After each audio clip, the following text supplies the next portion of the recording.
gift that wasn't a gift. I still remember the first time I saw Ngozi give a gift to someone in class. She had this calm, sweet smile, and her eyes seemed warm, but there was something about her that made my stomach feel heavy. I didn't know why. I was only 12 then, and maybe I was just imagining things. But one day, that changed. It all started when Ngozi gave me a biscuit during lunch. It wasn't just any biscuit, it was my favorite kind, crunchy, with chocolate on top. She slid it across the desk to me and said, "Take this, Funmi. I brought it just for you." I hesitated, but she smiled wider. "Don't worry. It's just a biscuit." I couldn't say no. I took it and ate it later. That night, I had the strangest dream. I was standing in a dark room surrounded by shadows, and Ngozi was there, laughing softly. Her laugh echoed like the wind passing through dry leaves, and she whispered, "Now you belong to me." I woke up sweating. I told myself it was just a dream, but things got worse after that. At school, I started noticing strange things about Ngozi. She was always giving gifts, biscuits, sweets, hairbands, even pencils. She gave them to different people in class, and everyone loved her for it. She was the kind of person you couldn't help but like. She never raised her voice, never fought anyone, and she always seemed kind. But the weird thing? The ones who got her gifts began acting strange. They stopped talking to their old friends. They would sit in corners during breaks, whispering to themselves or staring into space.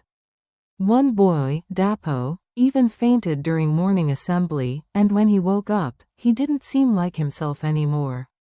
He started avoiding the rest of us, following Ngozi everywhere like a shadow. One by one, it was happening to more people. I was scared, but I didn't know what to do.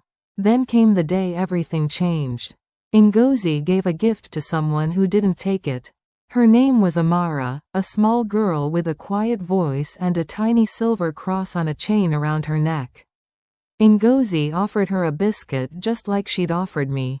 "Take it," Ngozi said with that same sweet smile. Amara looked at the biscuit and then at Ngozi. "No, thank you," she said softly. Ngozi's face changed. It was like a shadow passed over her, and her smile turned stiff. "Why not? It's just a biscuit." Amara shook her head. "I don't want it." For a moment, I thought Ngozi would force her. Her hand trembled, and she stared at Amara with eyes that weren't warm anymore. They were cold and sharp, like broken glass. "Take it," Ngozi said again, but her voice was lower now, like two people speaking at the same time. Amara stepped back. "No." Later that day, during break time, Amara came to me. She had seen how I was acting, quiet and nervous all the time, and she asked me if something was wrong. I wanted to tell her, but I was afraid. What if Ngozi found out? What if she did something worse to me? "Don't be afraid," Amara said, holding my hand. "Whatever it is, just tell me." So I told her everything, the dreams, the strange behavior of the others, and how it all started with the gifts. Amara listened quietly, her small face serious. When I finished, she nodded. "We have to pray," she said. "Pray?" I whispered. "But what if?" "She can't hurt us if we pray," Amara said firmly. "God is stronger than anything she's doing." That afternoon, after school, Amara and I stayed behind in the classroom. She knelt by my desk and began to pray. Her voice was steady, even though I could tell she was scared too. I didn't know how to pray like her, but I closed my eyes and whispered along. The room grew cold, even though the sun was still shining outside.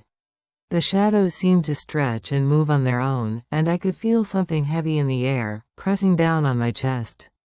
I opened my eyes and saw Ngozi standing in the doorway. Her smile was gone. Her face was blank, and her eyes looked black, like deep holes in her head. She stepped into the room without a sound, her feet not even making the floor creak. "You shouldn't have done that," she said, her voice echoing strangely. Amara didn't stop praying. Her voice grew louder, stronger, and I started praying too, even though my hands were shaking. Ngozi took a step closer, then another, but she suddenly stopped. She clutched her head and screamed, a sound so loud and sharp that I covered my ears.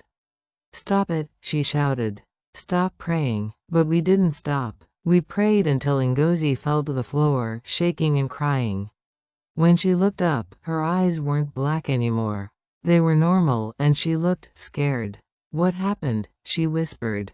She sounded like a child waking up from a bad dream. After that day, Ngozi never gave anyone gifts again. She didn't remember what she had done, but the rest of us did. Amara told me that whatever was inside her had been chased away by the prayers. I didn't understand everything that happened, but I knew one thing. I would never take a gift from anyone without thinking twice again. And I would always remember that small girl with the silver cross who wasn't afraid to say no.